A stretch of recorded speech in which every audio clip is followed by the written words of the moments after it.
26th. It is January 1st. I am planning on doing a chronological read through of the Bible using a Bible recap Bible plan. Today we're going to be reading chapters 1 through 3 of Genesis. I will be reading it out loud in the NIV translation. I've never read this translation before, so it will be my first time. My goal is to post this every single day without commentary. Please do your own research if you need to. Give me grace on pronunciation of some of these rivers, names, towns, things of that nature. I will try to do research beforehand on the proper pronunciation, but I cannot guarantee that by the time I record, I won't forget how it's actually pronounced. So I'll do my best, and please listen along. I want to show you how easy it is to get through this in 1 year. It really doesn't take more than 10 minutes a day. In the beginning, God created the heavens and the earth. Now the earth was formless and empty. Darkness was over the surface of the deep, and the Spirit of God was hovering over the waters. And God said, "Let there be light." And there was light. God saw that the light was good, and he separated the light from the darkness. God called the light day, and the darkness he called night. And there was evening, and there was morning, the first day. And God said, "Let there be a vault between the waters to separate the waters from water." So God made the vault and separated the water under the vault from the water above it. And it was so. God called the vault sky. And there was evening and there was morning the second day. And God said, "Let the water under the sky be gathered into one place, and let dry ground appear." And it was so. God called the dry ground land, and the gathered waters he called seas. And God saw that it was good. Then God said, "Let the land produce vegetation, seed bearing plants, and trees on the land that bear fruit with seed in it, according to their various kinds." And it was so. The land produced vegetation, plants bearing seed according to their kind, and trees bearing fruit with seed in it according to their kinds. And God saw that it was good, and there was evening and there was morning the third day. And God said, "Let there be lights in the vault of the sky to separate the day from the night, and let them serve as signs to mark sacred times and days and years. And let them be lights in the vault of the sky to give light on the earth." And it was so. God made two great lights, the greater light to govern the day, and the lesser light to govern the night. He also made the stars. God set them in the vault of the sky to give light on the earth, to govern the day and the night, and to separate light from darkness. And God saw that it was good. And there was evening, and there was morning, the fourth day.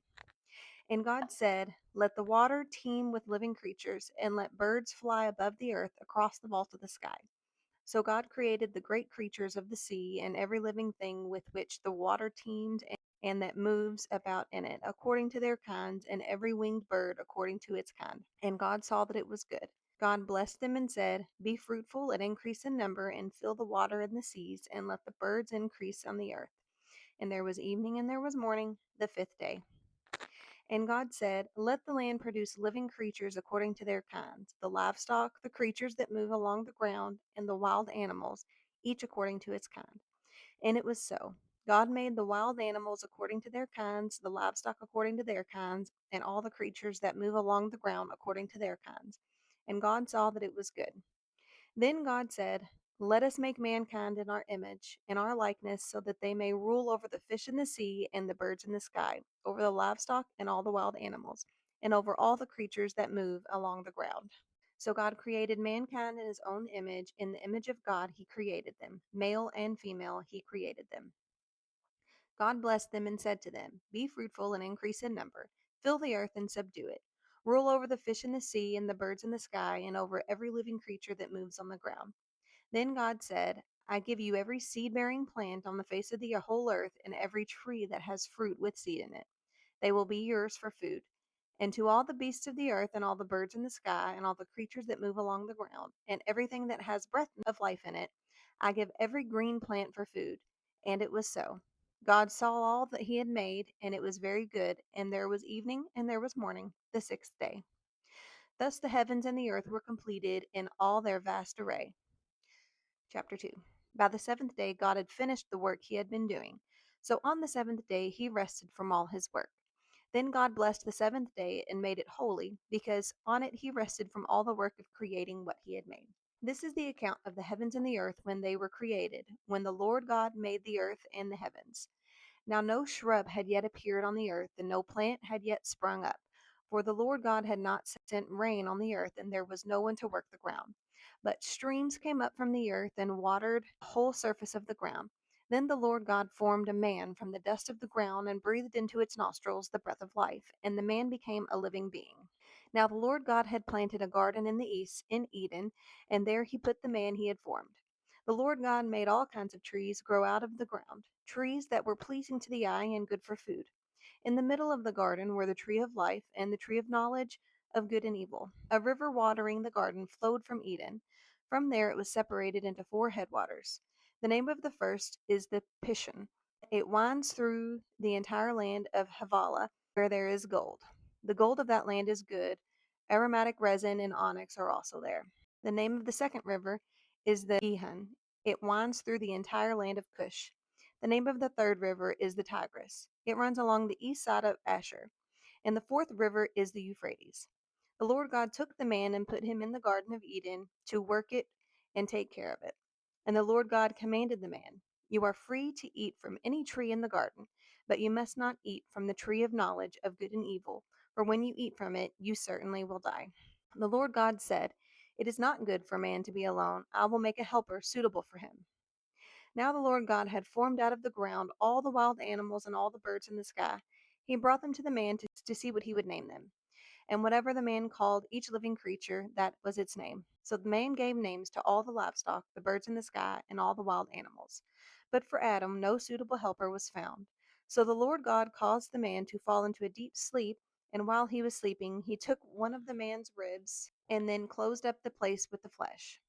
Then the Lord God made a woman from the rib he had taken out of the man, and he brought her to the man.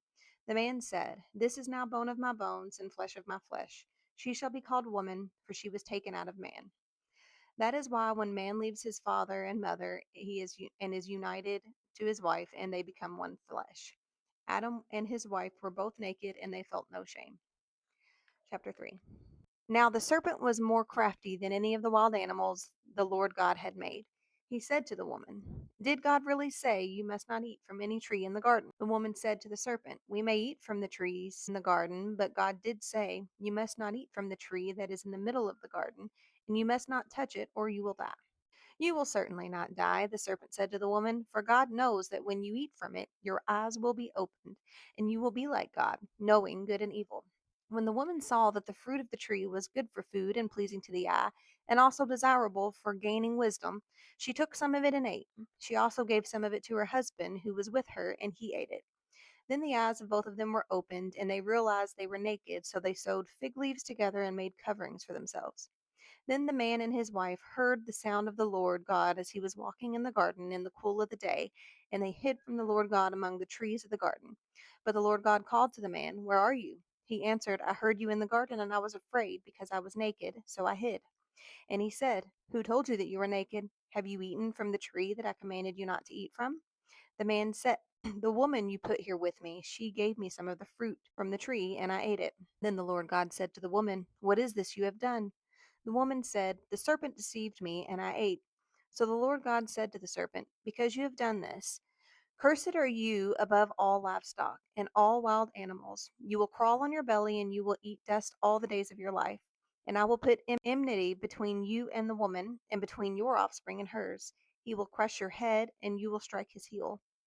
To the woman, he said, "I will make your pains in childbirth very severe.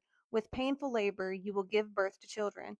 Your desire will be for your husband, and he will rule over you." To Adam, he said, "Because you've listened to your wife and ate fruit from the tree from which I commanded you, you must not eat from it. Cursed is the ground because of you. Through painful toil, you will eat food from it all the days of your life.